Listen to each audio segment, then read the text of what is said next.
અસ્સલામુઅલૈકુમ મિત્રો, આજથી આપણે નિયમિત ગુજરાતી શીખવાનો વર્ગ શરૂ કરીશું.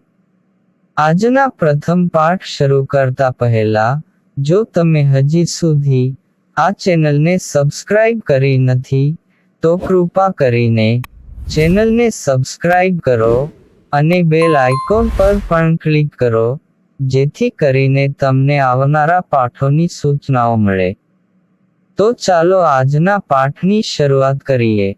મિત્રો, ગુજરાતી ભાષા એ ભારતમાં સૌથી વધુ બોલાતી ભાષાઓમાંની એક છે અને આ ભાષાના મોટા ભાગના બોલનારાઓ ગુજરાતના જિલ્લામાં જોવા મળે છે. તેમજ ગુજરાતી બોલનારા દરેક દેશમાં જોવા મળશે. મિત્રો, કહેનારાઓ કહે છે કે ગુજરાતી એક મીઠી ભાષા છે અને તેના બોલનાર પણ વધુ મધુર છે.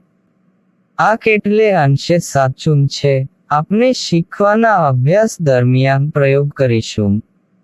મિત્રો, કોઈ પણ ભાષા શીખવા માટે સૌથી જરૂરી હોય છે તે ભાષાના મૂળાક્ષરો, જેમ કે ઉર્દૂમાં અલીફ, બે, પે, તે, ટે, સે અને અંગ્રેજીમાં એ, બી, સી, ડી હોય છે.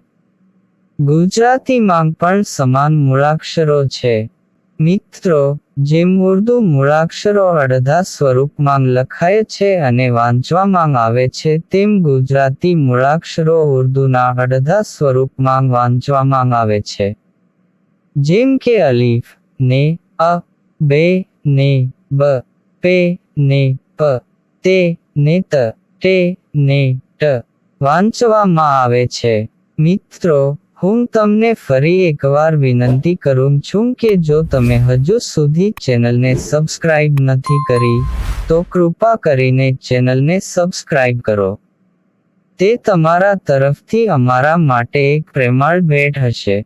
મિત્રો, વિડિયો મોટી ના થઈ જાય, તેથી આજ માટે કૃપા કરીને તેને આગામી પાઠ સુધી મંજૂરી આપો.